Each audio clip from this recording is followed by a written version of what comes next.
They say blood is thicker than water, but what happens when that blood becomes poison in your veins? I used to believe family meant everything.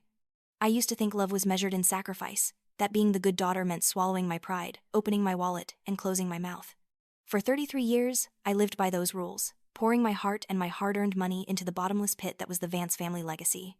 But on that cold Thanksgiving evening, standing at the mahogany doors of Thornwood Manor with $1,000 gift in my hands and hope still foolishly flickering in my chest, I learned the most expensive lesson of my life. Some families aren't worth saving. Some love isn't worth having. And sometimes, the person you need to rescue most is yourself. My name is Eleanor Vance, and this is the story of how I discovered that the most powerful word in the English language isn't yes, it's no. The evening started like so many others, with me rushing from my restaurant, the Ember and Vine, still wearing my chef's apron under my coat. The November air bit at my cheeks as I hurried up the familiar stone steps of the Thornwood estate, the mansion that had been in our family for 3 generations. The windows glowed warmly from within, and I could hear the distant sound of laughter and clinking glasses. My heart did that stupid little dance it always did when I thought maybe, just maybe, this time would be different. I had dressed carefully for the occasion, choosing a burgundy cashmere sweater that brought out my eyes and made me feel confident. The gift bag in my hand contained a vintage wine worth more than most people's monthly rent, carefully selected because I knew my father Julian appreciated fine things. Even though the invitation had come late, even though it felt like an afterthought, I told myself it was a step in the right direction. The heavy oak door swung open before I could knock, and there he stood. Julian Vance, at 60, still commanded attention with his silver hair and expensive suit, but the expression on his face made my smile falter. "Eleanor," he said, his voice carrying that familiar tone of mild disappointment, as if my very existence was an inconvenience he'd rather not deal with. "I'm sorry, but tonight's dinner is family only. You understand the rules." The words hit me like ice water. Behind him, I could see my mother, Victoria, resplendent in her pearls and silk dress, and my older brother, Ezra, already flushed with wine and success. Serafina, Ezra's fiancée, stood beside him in a dress that probably cost more than my monthly grocery budget, her perfectly glossed lips curved in a smile that didn't reach her eyes. "Family?" The word came out smaller than I intended. I cleared my throat and tried again. "Dad, you do remember that I paid for the roof repairs and the entire heating system renovation last month, right? Nearly $9,000? Doesn't that count as family behavior?" Julian's jaw tightened almost imperceptibly. "That was your responsibility, Eleanor. You promised you'd support the family." The lie rolled off his tongue so smoothly, so casually, that for a moment I questioned my own memory. Serafina stepped forward, her voice dripping with false sweetness. "Oh, Eleanor, darling, don't take it the wrong way. Mom and Dad just want an intimate evening. You know, Ezra just got promoted at Dad's company, and we have so much to discuss about the future." I looked past her to where Ezra stood, champagne flute in hand, wearing that smug expression I'd grown to despise over the years. He'd always been the golden child, the one who could do no wrong, even when he was doing everything wrong. And now, apparently, he was being rewarded for it. "I see," I said, my voice steady despite the tremor in my hands. "So he gets promoted, and I get excluded. History repeating itself, isn't it?" Victoria finally spoke up, her voice carrying that sharp edge it always held when she was annoyed with me. "Really, Eleanor, don't make a scene. You wouldn't want to ruin our lovely evening, would you?" Something inside me snapped. Not broke exactly, but snapped back into place, like a rubber band that had been stretched too far for too long. I looked at these people, these strangers wearing familiar faces, and suddenly I saw them clearly for the first time. "You're absolutely right," I said, setting the expensive wine down on the entrance table with more force than necessary. The sound echoed through the foyer like a gunshot. "I wouldn't want to ruin your lovely evening. But let me leave you with a thought." I met each of their eyes in turn. "Every time you feel warm in this house tonight, every time you flip a switch or turn on a faucet, remember that it's my money keeping this place running. Consider it my presence at your intimate family dinner." I turned on my heel and walked away, my spine straight and my head high, even though my heart was hammering against my ribs. Behind me, I could hear Victoria calling my name, but it sounded far away, like an echo from another life. Once I was safely in my car, I pulled out my phone with shaking fingers. The banking app opened with a soft chime, and I stared at the screen for a long moment, thinking about all the automatic payments I'd set up over the years. The electricity bill, the gas, the home insurance, the landscaping service, the property taxes. The list went on and on, a silent testament to how I'd been keeping Thornwood Manor afloat while being treated like a stranger at its gates. One by one, I canceled them all. When I was finished, I composed a simple text message to the family group chat, the one where my name had mysteriously disappeared months ago, but I still had everyone's numbers. "Enjoy your dinner. I've just canceled all my support for Thornwood. Happy Thanksgiving." I hit send and drove away into the night, not looking back at the mansion that had been my childhood home, the place where I'd learned that love was conditional and family was a luxury I apparently couldn't afford. The next morning, I woke up in my apartment above the restaurant to my phone buzzing incessantly. 12 missed calls from Julian, 8 from Victoria, and a string of increasingly frantic text messages. I ignored them all and went downstairs to prep for the morning rush. The Ember and Vine was my sanctuary, the one thing in my life that was entirely mine.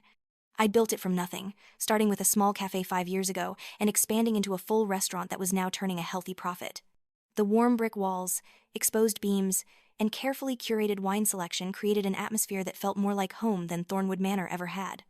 I was in the middle of reviewing inventory when the front door burst open, letting in a gust of cold air and 4 very angry people.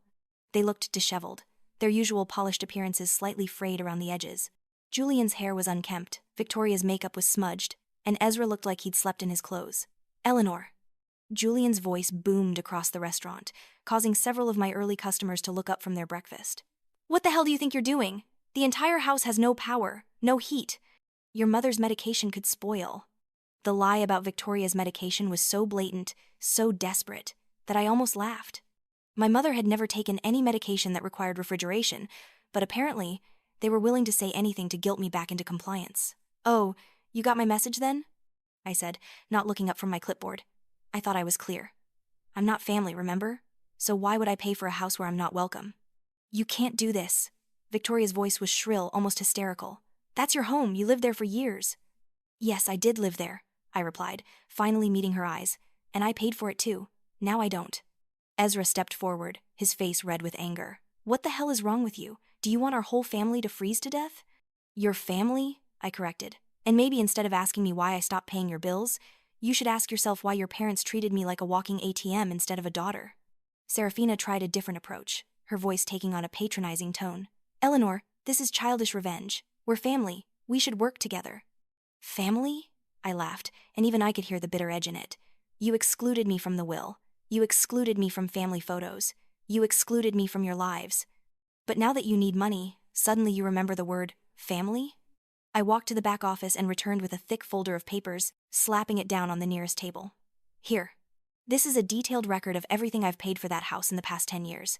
Repairs, utilities, taxes, maintenance, upgrades. The total is over $150,000. If you want the lights back on, you can pay me back every penny, with interest." Julian's face had gone pale as he flipped through the papers. The numbers were all there, documented and undeniable. Years of receipts, bank statements, and invoices all bearing my name and signature. You can't be serious," he stammered.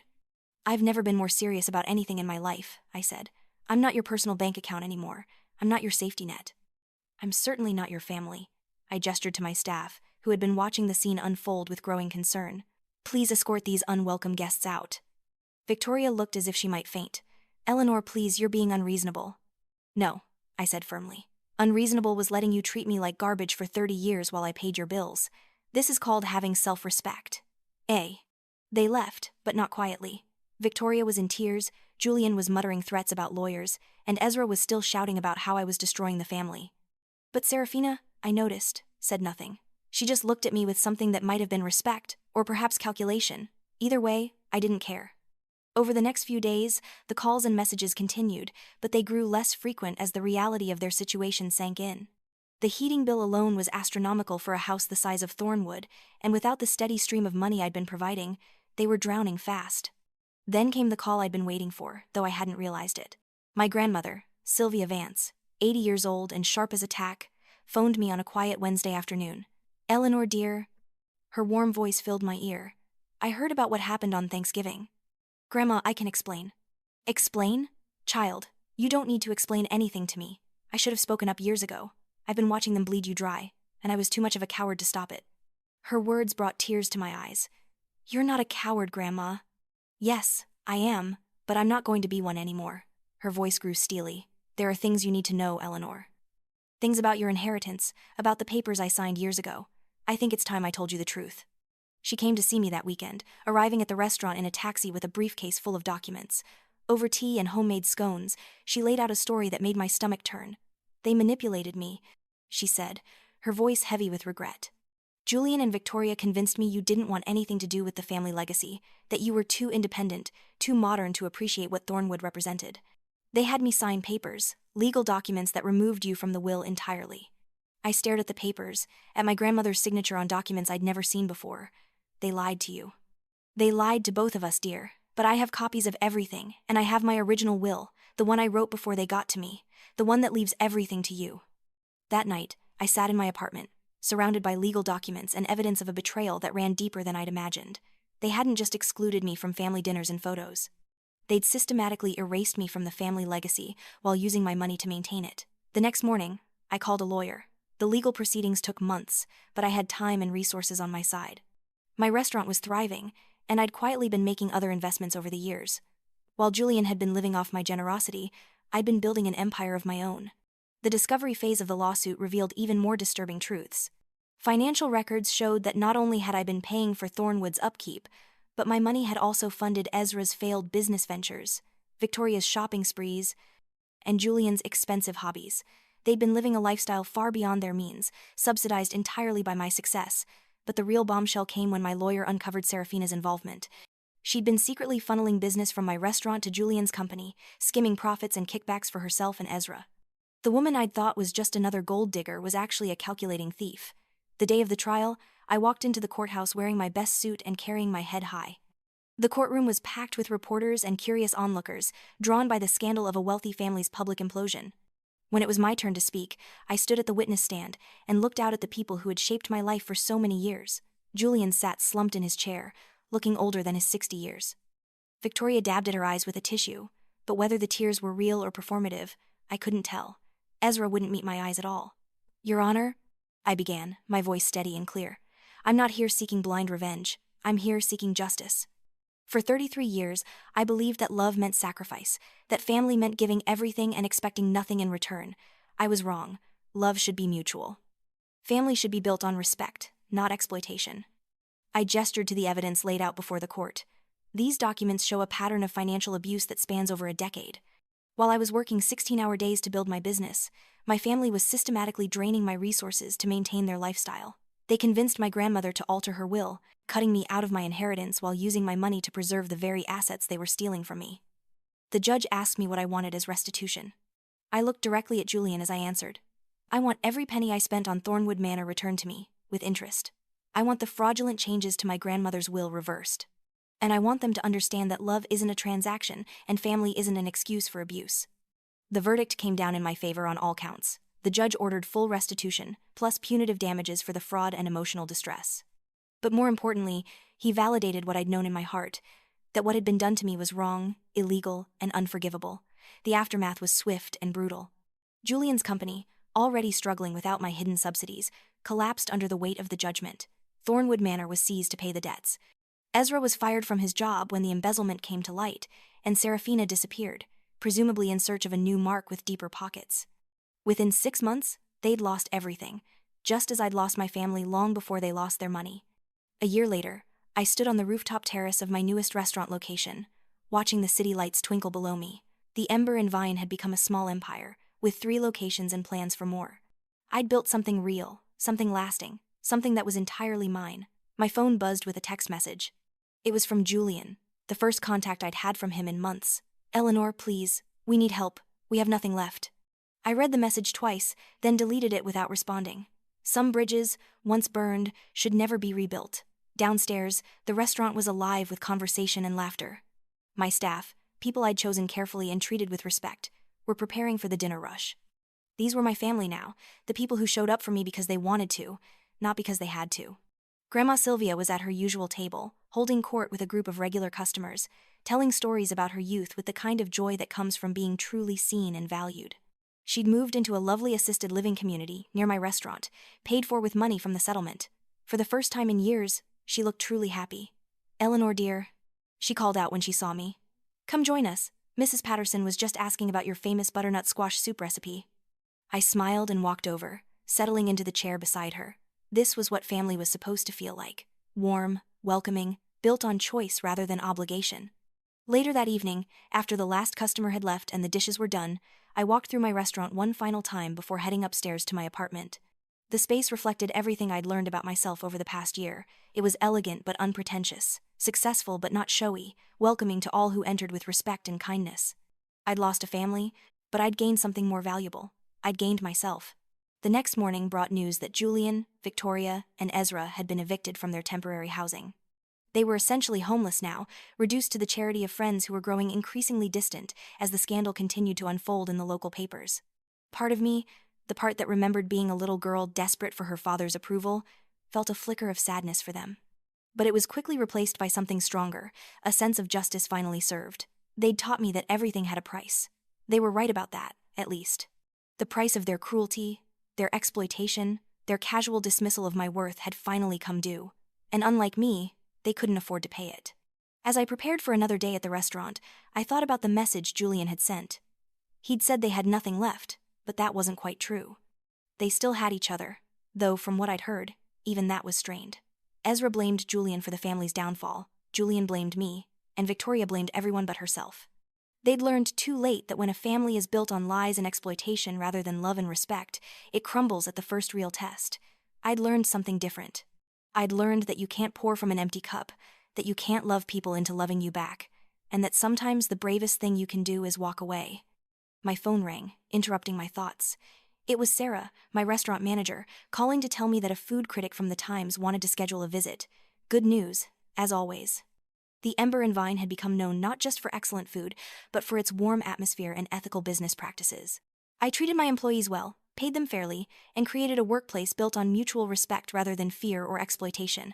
It was everything my family had never been.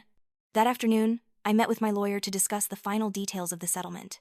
Julian and Victoria were appealing the judgment, of course, but their legal options were limited and expensive. Their new lawyer, a court-appointed public defender, had advised them that their best option was to accept the ruling and try to rebuild their lives. They're not going to give up easily. My lawyer warned me. Desperate people do desperate things. Let them, I said. I've spent my whole life being afraid of their disapproval, their anger, their disappointment. I'm done being afraid. As if summoned by my words, Victoria appeared in the restaurant lobby that evening, looking haggard and desperate. She'd aged years in the past few months, her carefully maintained appearance replaced by cheap clothing and obvious anxiety.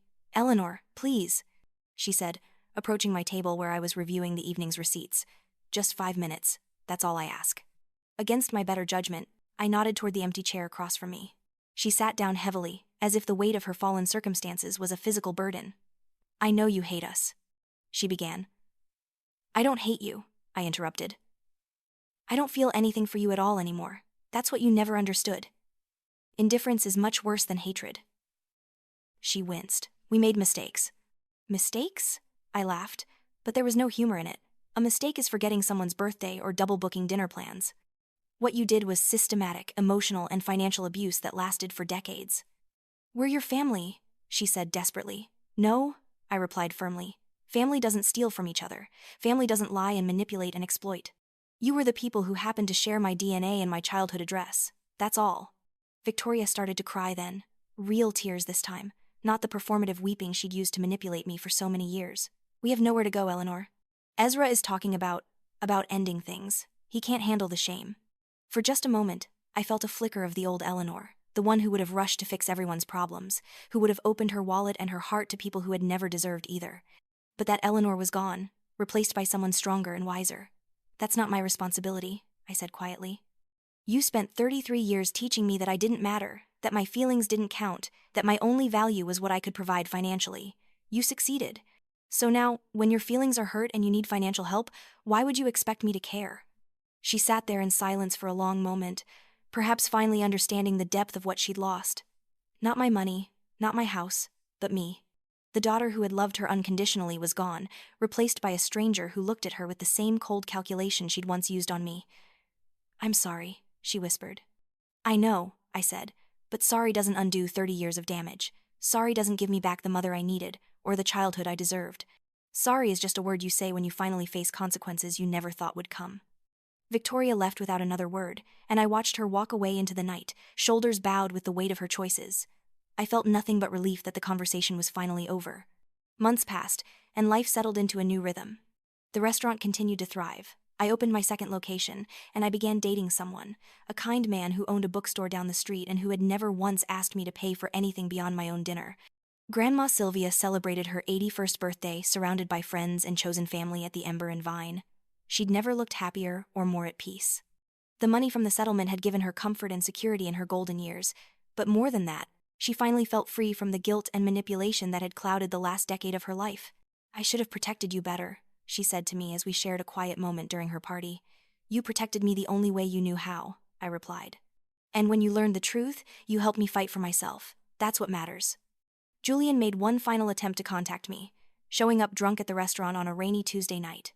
Security escorted him out, but not before he screamed accusations and threats that only served to confirm how right I'd been to cut ties. "You've destroyed our family," he shouted as he was led away. "No," I called back. "I just stopped pretending we were one." That night, I sat in my apartment with a cup of tea and my grandmother's original will, the one that left everything to me because she'd seen something in me worth nurturing. The document represented more than money or property. It represented recognition, validation, and love that wasn't conditional on my usefulness. I thought about the girl I'd been, desperate for approval and willing to sacrifice everything to get it. She seemed like a stranger to me now, someone I'd known long ago but had outgrown. The woman I'd become was harder, perhaps, but she was also happier. She knew her worth and didn't negotiate it downward for anyone. The phone rang, breaking into my thoughts. For a moment, my heart jumped, wondering if it was another attempt from my former family to worm their way back into my life. But the caller ID showed Sarah's name. "Eleanor, I'm sorry to call so late, but I had to tell you. The review came out in the Times. You need to see it." I pulled up the article on my tablet, and my eyes filled with tears as I read the critics' words. They praised not just the food and service, but the atmosphere of genuine warmth and respect that permeated the restaurant. They called the Ember and Vine a place where everyone is treated like family in the best possible sense of the word. Family in the best possible sense. Yes, I thought. That was exactly what I'd built. The next morning, I woke up to messages from potential investors, job applicants, and reporters wanting to interview me about my success story. But hidden among them was a message that made me pause. It was from Ezra, sent at 3 a.m. "I know you'll never forgive me, but I need you to know that I understand now what we did to you. I understand why you left. I'm not asking for money or help. I just wanted to say I'm sorry, and that you were right to save yourself. I wish I knew how." I stared at the message for a long time, looking for signs of manipulation or hidden agenda. But there was something different about this communication, a quality of genuine remorse that I'd never heard from him before. I didn't respond, but I didn't delete it either. Maybe someday, years from now, if he proved that he'd truly changed and learned to take responsibility for his actions, there might be room for a conversation. But that day was far in the future, if it ever came at all. For now, I had a restaurant to run, a staff to lead, and a life to live. I had friends who valued me for who I was, not what I could provide. I had my grandmother, whose love had never wavered, even when she'd been deceived about my character. I had financial security that I'd earned through my own hard work and talent. Most importantly, I had peace. The constant anxiety that had plagued me for years, the fear of disappointing people who could never be satisfied, the exhausting effort of trying to earn love that should have been freely given, all of that was gone. Standing at the window of my apartment, looking out over the city that had become my real home, I thought about the journey that had brought me here. It had been painful, sometimes brutal, but it had been necessary. I'd learned that you can't save people who don't want to be saved, that you can't love people into treating you better, and that sometimes the most loving thing you can do is walk away. The old Eleanor would have seen this as failure, as proof that she wasn't good enough to deserve her family's love. The new Eleanor knew better. The failure had never been mine. It had belonged to people who mistook manipulation for love, exploitation for family, and cruelty for normal. I'd built something beautiful from the ashes of that destructive relationship. The Ember and Vine wasn't just a restaurant. It was a testament to what could be created when you stopped wasting energy on people who drained you and started investing in those who lifted you up. As I prepared for another day, I thought about the message I'd learned and the one I hoped to share with others who might be trapped in similar situations. You are worthy of love that doesn't come with conditions. You deserve respect that doesn't depend on your usefulness. And sometimes, the family you choose is infinitely more valuable than the one you're born into. The girl who had stood at Thornwood Manor's door with hope in her heart and expensive wine in her hands was gone. In her place stood a woman who knew her worth, protected her peace, and built her own legacy. A woman who had learned that the most important relationship she'd ever have was the one with herself. And that relationship, finally, was built on love.